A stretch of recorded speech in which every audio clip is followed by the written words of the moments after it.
और गृह मंत्रालय में बैठे हुए उस तड़ी पार, और मैं वो व्यक्ति जो प्रधान सेवक कहता है अपने आप को, उन सबको ये कहना चाहती हूँ,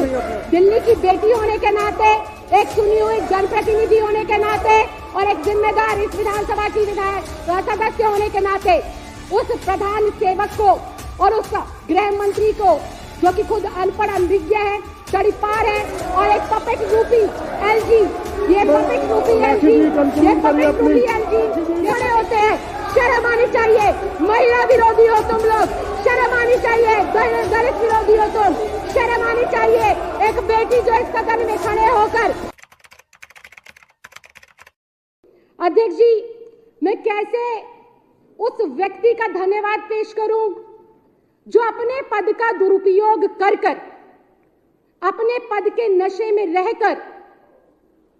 नोटबंदी के दौरान लाखों करोड़ों रुपए की हेरा फेरी करने में आरोपित हो। अध्यक्ष जी, मैं कैसे उस व्यक्ति का धन्यवाद पेश करूं जो अपने सत्ता के नशे में चुनी हुई सरकार के साथ साथ अपने आप को डॉक्टर भीमराव अंबेडकर जी के संविधान से भी आगे मानता हो और कोर्ट में जाकर ये कहता हो कि जिस पद पर मैं विराजमान हूं, मेरे ऊपर किसी भी प्रकार का केस नहीं चल सकता। ऐसे सत्ता के नशे में चूर व्यक्ति का मैं कैसे धन्यवाद करूं अध्यक्ष जी, जो देश के दिल्ली की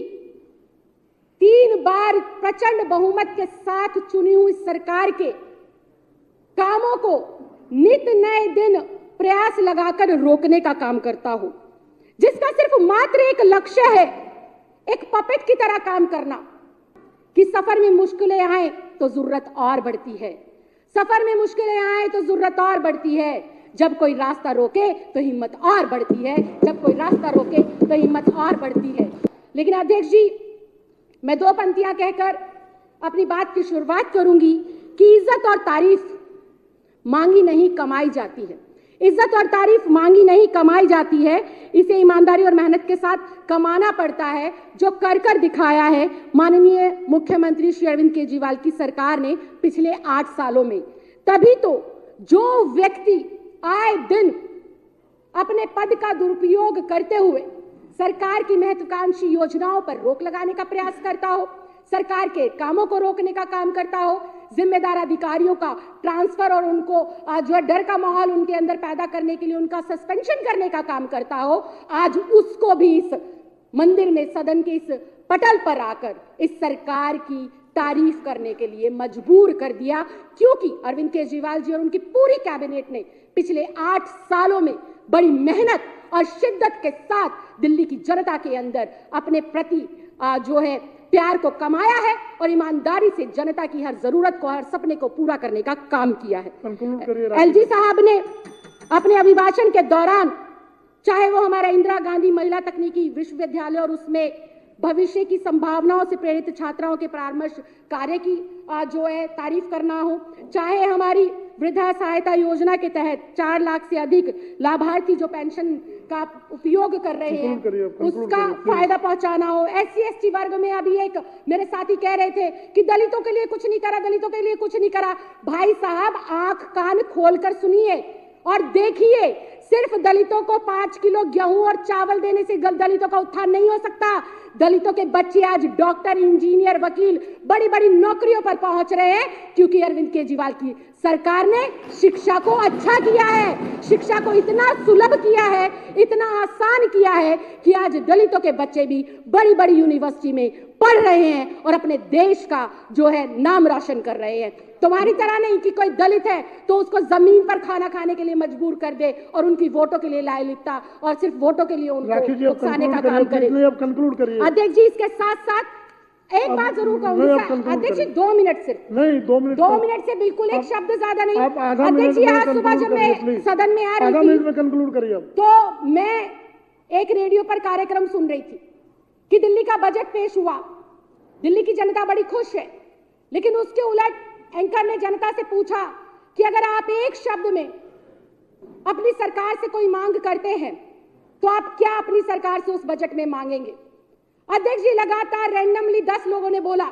कि हम सेफ दिल्ली चाहते हैं, महिलाओं ने बोला कि हम सुरक्षित माहौल चाहते हैं। तो मैं एलजी महोदय को आपके माध्यम से और गृह मंत्रालय में बैठे हुए उस तड़ीपार और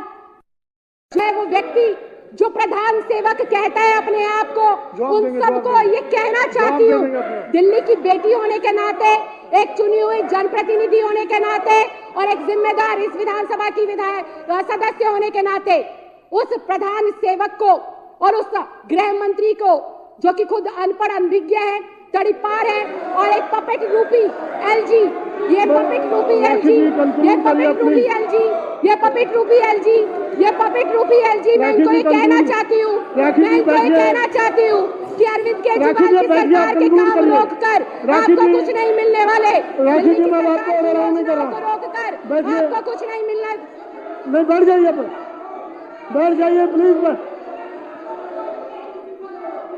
बैठिए बैठिए। रेप कैपिटल जो दिल्ली बन चुकी है,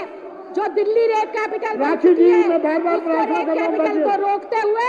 आप इसको सेफ कैपिटल बनाइए। दिल्ली देश की राखी जी, आप बैठिए, राजधानी प्लीज। जो आज रेप कैपिटल है, उसको गृह मंत्री मंत्रालय को, मैं गृह मंत्री इस देश को कहना चाहती हूँ कि हमारी बहन बेटियों की सुरक्षा को सुनिश्चित करने के लिए जैसे माननीय मुख्यमंत्री अरविंद केजरीवाल जी ने चौक चौराहे गली मोहल्ले पर सीसीटीवी कैमरा लगाए हैं, बसों के अंदर मार्शल नियुक्त करे हैं, बसों के अंदर पैनिक बटन लगाए हैं, ऐसे ही आप दिल्ली पुलिस को आदेश दे और हमारी इस देश की बेटियों को सुरक्षा मुहैया कराए। ये पीड़ा समझ आती है जब आप एक बेटी की आवाज को चुप कराने के लिए आठों के आठों लोग खड़े होते हैं। शर्म आनी चाहिए, महिला विरोधी हो तुम लोग, शर्म आनी चाहिए, दलित विरोधी हो तुम, शर्म आनी चाहिए। एक बेटी जो इस सदन में खड़े होकर, एक बेटी जो इस सदन में खड़े होकर अपनी दिल्ली की बेटियों की सुरक्षा की मांग कर रही है, तुम उसे बोलने नहीं दे रहे। अध्यक्ष जी, आपने